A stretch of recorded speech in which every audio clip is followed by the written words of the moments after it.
This is Qtv News. I am Umutu Gajaga and thanks for joining us. Now the main local, international and sports news headlines. Officials at the Bansang hospital have made a strong and urgent appeal to address the inadequate electricity supply by NAWEC. Officials of the National Water and Electricity Company NAWEC on Wednesday visited the new water treatment plants and boreholes under construction within the Greater Banjul area. The Gambia Red Cross Society on Monday launched a 2-week community engagement and sensitization strategy to scale up the fight against COVID-19. St. Peter's Alumni Association on Tuesday presented office furniture worth thousands of dollars for the newly reconstructed administrative block that was gutted by fire in September last year. In international news, investigators have arrested 2 suspects in connection with Sabel Jallo's death in the USA.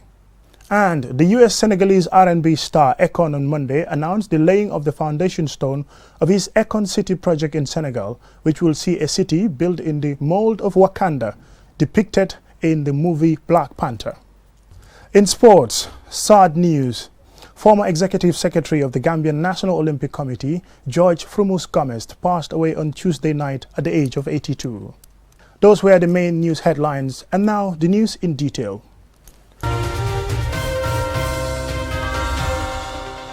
Welcome and thank you for joining us. Now to the local news. Officials at the Bansang hospital have made a strong and urgent appeal to address the inadequate electricity supply by NAWEC. As Aliu Sise finds out, the hospital depends on a rented generator to run the operating theatre in the event of power outage. Bansang Hospital is one of the biggest and busiest in the country and has undergone a major transformation to provide quality health service delivery. However, the lack of a stable and reliable power supply by NAWEC is undermining health service delivery at the moment. There are 2 out-of-use generators at the hospital. At the time of our visit, the third and only functional generator had also gone down for maintenance. The hospital management resorted to hiring this generator, which lacks the capacity to serve the whole hospital. It is only used to supply power to the operating theatre in the event of power supply failure by NAWEC. We were told that NAWEC provides electricity from 8 a.m. to 3 a.m., but in most cases with frequent outages. This was evidenced as we found out one of the patients using an oxygen tank instead of this oxygen concentrator due to a lack of electricity. Health personnel on night duty are also sometimes compelled to use their personal mobile phones as a source of light for visibility to carry out their work. In the short term, management has provided these rechargeable lights in the wards.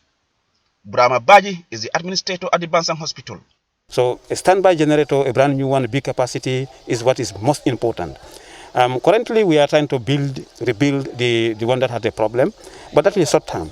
So people can come up and help, and we try to build our standby generator. Both of them are down, because one standby generator in the hospital is not safe, because machines, they can have problems at any time. So this is why it's good. I want to advocate for people to come out and help to get at least 2 brand new generators. 200 kVA will be good. The other one might be 100 kVA, so that it serves as a intermittent. So this power shortage is affecting us greatly. Yes, NAWEC is coming on, but outside NAWEC working hours, it will affect us, because now it becomes we have to go and get extra mile, more oxygen tanks, hire a generator that cannot serve the whole hospital. If we have an X-ray that is supposed to be done urgently, then we have a problem outside NAWEC operating hours. The management of the hospital says it is devising other measures to help address the issue. There is already a solarization project in the pipeline, but that has been delayed due to the non-arrival of some of the remaining equipment as a result of what officials say is COVID-19.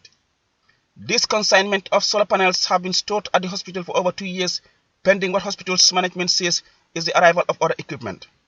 If successfully implemented, officials said it will be able to supply beyond the hospital. Given the frequent mentions of problems with NAWEC, we felt it right to contact them for their side of the story. Nani Juara, the managing director of NAWEC, confirms being aware of the current situation at the hospital and the region by extension.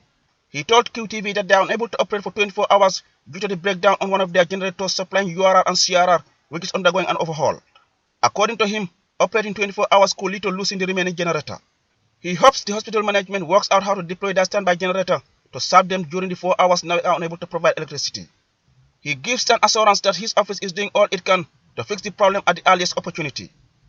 While all attention is directed to fighting COVID-19, there is an urgent need to address the dire situation at this hospital. Failure to do so means patients risk losing their lives due to the absence of stable power supply. For all hospitals, including Bansang, electricity is not a luxury but a necessity. Reporting for QTV News, I am Aliu Sise. Officials of the National Water and Electricity Company NAWEC on Wednesday visited the new water treatment plants and boreholes under construction within the Greater Banjul area. The work, which is almost completed, is expected to ease water shortage. Babukar C has more. The new water projects are jointly referred to as the Indian Project, and the treatment plants visited are in Mamuda, Jambur and Sukuta. Alaji Diba is the Sewage and Water Director at NAWEC. The borehole is designed to give 75,000 liters an hour during the design. 1,000 liters every hour. Per hour? Yes. And you have 10 of that? Yes. But when we tested, the yield test that we did, the boreholes have exceeded 1,000 liters. Because what we are having, according to other test results, we can pump up to 120 liters per hour. If we commission this, we have a gap deficit between supply and demand of 40% that we are working to close. But if this project comes in, we'll really narrow that gap. NAWEC's Board of Chair, Usman Mohamed Cham, expressed satisfaction with the ongoing work but stressed that they will not relent until the public is satisfied when it comes to access to clean drinking water. There is a population explosion in the Greater Banjul area, and as a result, the need for water is becoming more and more urgent. I'm very much impressed. Of course, the milestones are very important, but what's important for me is when is water going to flow to the people? That's more important to me, and I think we call the attention of the management to that, and they are aware of this need. That's why they are pushing the project implementation unit to be able to give us, at least before the end of this year, water problem will be something that will be greatly improved in the Greater Banjul area. NAWEC's Managing Director, Nani Juara, says the ongoing work is part of efforts to address and improve the water shortage problems within the Greater Banjul area, but was quick to add that these water plants cannot cover the 40% deficit. The project has been ongoing, and we realize that it has also suffered some setback, but nonetheless we've seen the efforts that the contractor and the consultant are making to ensure that the project is completed on time. We went to some sites, the borehole sites, and also the water treatment plants. We've realized that almost about 10 boreholes have been dug, all completed now, just waiting for the transmission line to be connected so that pumping can start in earnest. What we are trying to do now is to quickly ensure that we connect those boreholes, the 10 boreholes that I have mentioned earlier, to ensure that those boreholes are connected as soon as possible so that they can pump water directly to the Sukuta treatment plant. With those 10 boreholes added, we are very sure that places that are currently complaining about water shortage will see a significant improvement in terms of their supplies. Authorities at NAWEC have said that the demand for water is higher than the company can supply. Many residents have complained about water shortages affecting their areas. Some people say they have to wake up at 2 a.m. to be able to get water. The NAWEC boss is optimistic that if other projects such as those being financed by the OIC and the World Bank start rolling, the issue of water deficiency will soon be a thing of the past. Babukar C, QTV News. The Gambia Red Cross Society on Monday launched a 2-week community engagement and sensitization strategy to scale up the fight against COVID-19 across the country. Lamin Dabo tells us more. This new approach is aimed at directly involving the relevant influential leaders, youths and women's groups to spearhead campaigns with technical support from the Red Cross. The Gambia Red Cross Disaster Management Coordinator Buba Dabo explains the need for the new approach and strategy. When the COVID starts, we were receiving cases of international character. That means they are imported into the Gambia. So as we registered the community infection, we sat down to review our response plan because it is a scenario based. And to cut the community transmission, we felt it is necessary to engage the communities themselves to be communicating to their people. And that's why this new initiative is being identified and also based on our response plan. The chairman of Banjul Red Cross branch, Momodu Jahate, praised the efforts at sensitization among the community of Banjul.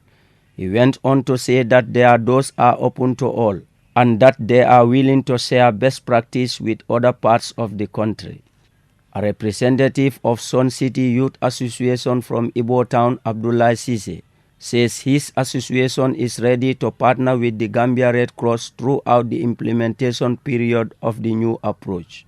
We plan to distribute face masks among the people of Ibo Town, and also we wish to distribute buckets with detergents which will be placed in strategic locations where all and sundry will have easy access to them so as to wash their hands at all times. Alassane Senghor, the Secretary General of the Gambia Red Cross Society, explains the significance of this initiative. So the whole idea is about scaling up our sensitization, but putting the communities at the center. So the communities will be at the center. We provide the resources we have, we provide the technical know-how we have, and we facilitate the work, and we work with them. And this is going to be sustained for the next 2 weeks, and if necessary, be extended. So I would like to call on all Gambians to support and to be part of this process. We want to ensure that COVID is out of the Gambia. If it cannot be out of the Gambia, but the numbers reduce drastically, the community transmission. It is clear from scientific evidence that the only way we can deal with COVID is through the measures of sensitizing people to properly use face masks, to social distance, and to maintain good hygiene. The Gambia Red Cross Society has pledged to always serve the country and its people at all times, especially during difficult moments and situations.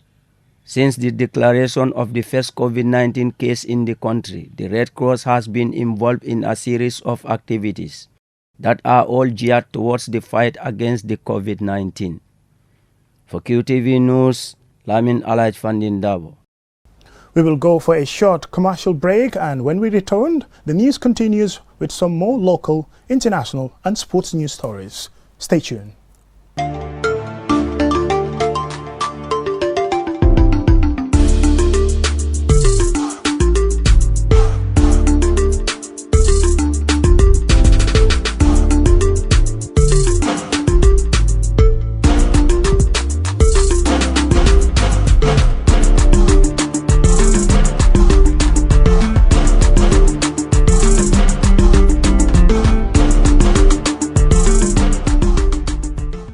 Welcome back and thanks for joining us. This is Qtv News. Following the fire outbreak that gutted the school administrative block of St. Peter's Technical High School in September last year, the St. Peter's Alumni Association on Tuesday presented office furniture worth thousands of dollars for the newly reconstructed building. Lolo M. Camara has more. The administrative building is where most of the school's activities are carried out. On that fateful Tuesday morning, a fire engulfed the building, burning all school records from 1975 to September 2019. The school principal, Paul L.F. Mendy, said this gesture has come at just the right time, when the school needs support to refurbish the building. Mendy added that the locally made furniture, which are of great quality, is fully sponsored by the ex-students to show gratitude and appreciation to their alma mater. I'm sure you are well aware that sometime in September we experienced the fire incident here, which ravaged the entire administration of the block. And most of our documents, and I'm sure some of you, the documents, if you have not collected them, must have perished in the fire. So the school has gone through some very difficult times. And therefore, for you to come at this moment in time to help us out, I think is what commended. And I just want to pray that the good Lord will reward you abundantly. He has given you the heart to provide for us. And I'm sure He will remember you and all of us in the many years to come. The principal thanked the ex-students for the good initiative and called upon other former students to join the Alumni Association for the betterment of the school. Francis Mendy, the president of the Alumni Association, said the association was formed in August 2017, 29 years after he graduated. We can contribute to mentoring future generations and providing internship opportunities by working closely with the school through the Careers Guidance and Counseling Unit in the Life Skills Department. Adding to this is the provision of scholarships, awards, honors, etc.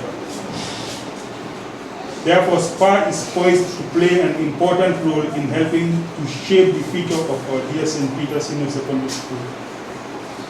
Not only should we represent the views of our members and contribute to building an engaged and supportive alumni community appropriate to a leading educational institution like St. Peter's Senior Secondary School, but we should henceforth be more engaged and involved in helping to parent needy and deserving students. Mendy added that it is always good to go back to your former school and contribute your quota to an institution that played a crucial role in shaping your future. Include 3 executive office chairs with senior three executive office desks with senior executive chairs, a reception area desk with 2 junior executive chairs, conference table with 18 cushion chairs, and a set of bookshelves. Musukeba Joe Bojang delivered the vote of thanks on behalf of the Alumni Association. For Qtv News, Lolly M. Camara. The expectations of farmers of this year's harvest is high, but the majority of farmers, especially women, are faced with a lot of challenges. QTV's team in the URR went out to investigate. Alaji A.F. Jallo has more details. We know that women make up almost half of the country's farmers. As such, it was no surprise that at almost all the farms we visited around the region, women could be found predominantly everywhere. The never-ending challenges they face continue to hold them back, impacting not only the women engaged in agriculture, but also the people who depend on them, their families, communities, and the society. We decided to look deeper into what some of the challenges and setbacks are that those involved in agriculture in rural Gambia have to contend with. At Sotomasambakwe village in Jimara, we met women in the rice field to get their take. Dado Fati explained their daily routine in the field and the challenges they face. This was the former rice field of Yaya Jame. We come here to cultivate rice because we feel it is important for us to cultivate rice and sustain our families. But the constraint that we have in this rice field, we have been given herbicides, but we don't have the technical know-how to go ahead to spread the herbicide, and this has hampered the development of our rice production. Rice production is very important because it will support us and support our family, and it will also help in the drive of food insecurity in this country. Livestock rearing also play very important economic and socio-cultural roles for rural households, including as food supply, a source of income, asset savings, source of employment, soil fertility, transport, agricultural diversification, and sustainable agricultural production. In Sotoma village, we met Abdul Balde, a herdsman, who explained the importance of cattle rearing and its challenges. The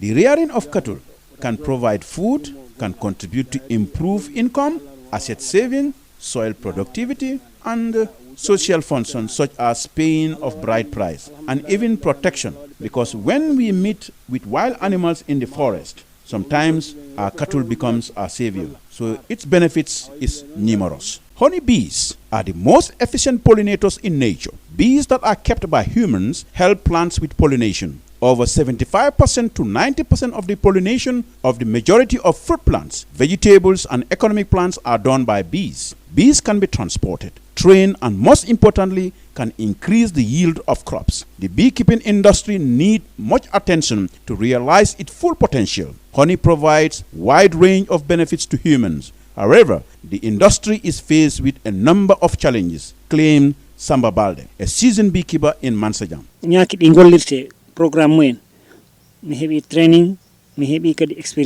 Keeping bees is a worthwhile venture. I have vast experience and I am the major supplier, even people all the way in Europe request for honey. Honey can strengthen your body and prolong your life. I want to be a big producer, but I am stifled by lack of support. I therefore solicit support that will enable me to provide in large quantities and supply the market. Globally, agriculture has a predominant impact on the economies of many countries and is considered the backbone of many countries' economy. Countries rely on it to overcome food insecurity and earn revenue for the government, and the Gambia is no exception. Reporting for QTV News, I am Alaji A.F. Jallo. We will take another short break and we continue with international and sports news when we return.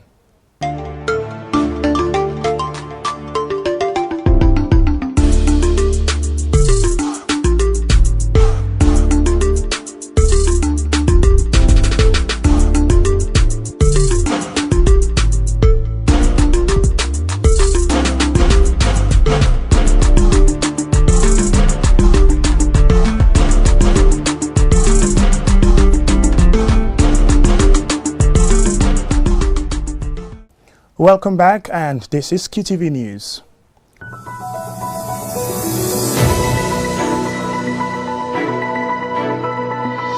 In international news, investigators have arrested two suspects, 18-year-old Jessica Nicole Hoskins and 19-year-old Delton Carpenter, in connection with Sabel Jallo's death in the USA. Marie-Louise Ensanyang tells us more. As police are still gathering evidence and information in connection with Sabel Jallo's death, her body was found at her home, and according to the autopsy report, she had died for several hours. Reports in the local media had stated that Sabel Jallo has recently moved in an 18-year-old Jessica Nicole Hoskins, and that Jallo was listed by an agency as the 18-year-old's guardian. She has been arrested together with her boyfriend as the only suspect in the case. The sheriff office said surveillance video shows Jallo's vehicle leaving home on Sunday night around 9:30 p.m. and that although the vehicle could not be found immediately after her body was discovered, the vehicle was found 700 blocks away from her home at the place where Hoskins' mom lives. The police found Hoskins and her boyfriend at home.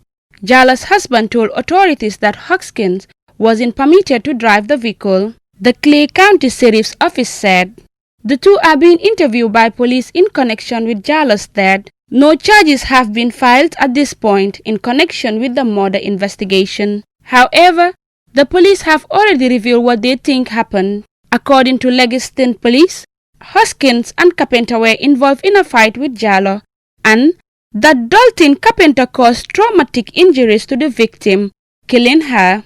Further to the Clay County charges, Legiston Police say Carpenter is facing charges of murder and tampering with physical evidence. Carpenter and Hoskins are currently in the Clay County Detention Center. Marie-Louise Ensanyang for QTV News. The US Senegalese R&B star Akon on Monday announced the laying of the foundation stone of his Akon City project in Senegal at a coastal village 62 miles from Dakar.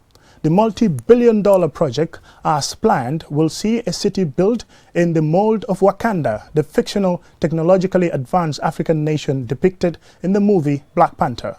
Omodulamin Choi has the rest of that story. Akon is moving ahead with his ambitious project, which he unveiled in 2018, aiming to create a futuristic Pan-African smart city in Senegal next year. The project is now backed by the Senegalese government with undisclosed investors. Last Monday, Akon, alongside Senegal's Minister for Tourism, announced that he had laid the foundation stone for the city in Mbodiène, a coastal village 62 miles from Senegal's capital. The Akon City project plans to construct gleaming skyscrapers, shopping malls, music studios, and eco-friendly tourist resorts, and having Akoin, a cryptocurrency founded by the R&B star, to be the city's central currency. Speaking to the press on Monday, Akon said that the 800-hectare solar-powered Akon City will serve as a home back home for Black Americans and others facing racial injustice in America and Europe, and provide job opportunities for Senegalese citizens.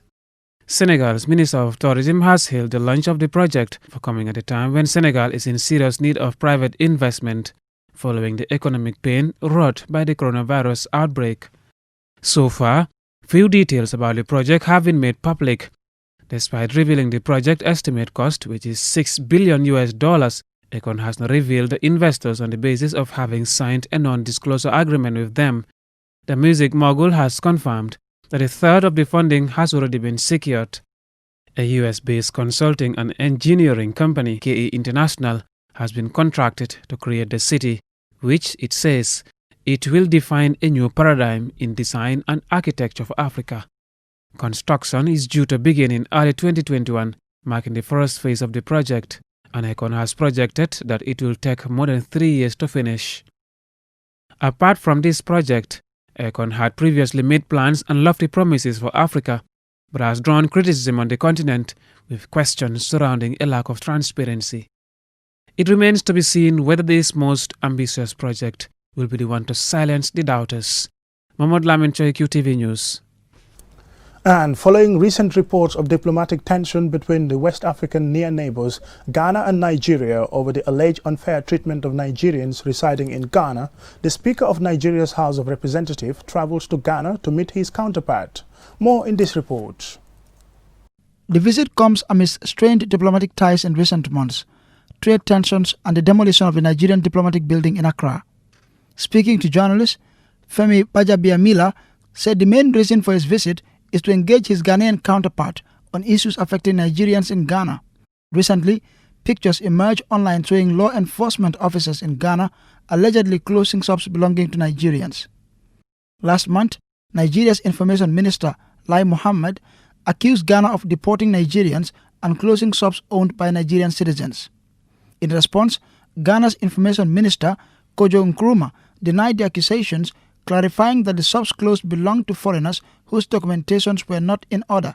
He also says that Nigerians who were deported were involved in criminal activities.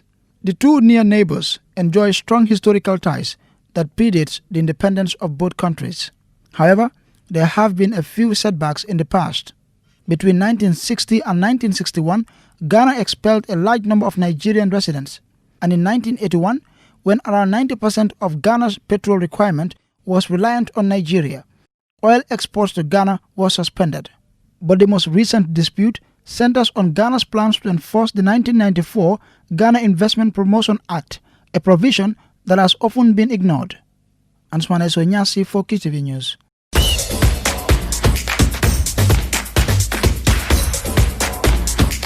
And now to sports, but it's a very sad story. Former Executive Secretary of the Gambian National Olympic Committee, George Fromous Gomez, passed away on Tuesday night at the age of 82 after an illness. More in this report. Described by many as a likable person, George Gomez was born on the 19th of September 1938. He is known in both sports, education, entertainment, and religious circles. In sports, he has left an indelible mark both as an athlete and administrator. He was an athlete competing in long-distance running for his former school, St. Augustine's High School. He would later play football, playing for the Gambian national team between 1960 to 1964. George became the Executive Secretary of the Gambian National Olympic Committee from 1991 to 2010. He also served as Secretary General of the then Gambia Football Association for 2 years, as well as the Vice President of the Boxing Association and the President of the Gambia Veterans Footballers Association. George also served as Executive Secretary of the Association of National Olympic Committees of Africa, Region Zone 2. In 2012, George authored a handbook titled Milestones of Gambian Football. The handbook is a collection of events that happened in Gambian football to help promote and support the game in the country. In recent years, George founded and successfully coordinated the Senegambia Run for Integration, which became an annual long-distance run from the Gambia to Senegal. During the second edition of the Senegambia Run, held in January this year, he spoke to QTV in Bara. This idea was conceived about 10 years ago. I never thought that it would grow to this level. The idea came to see how we can put the youths together of the region to come in healthy competition, sports competition, and to help to develop a product that will impact on tourism. Not only impact on tourism, but impact on the integration that we are talking about within the region.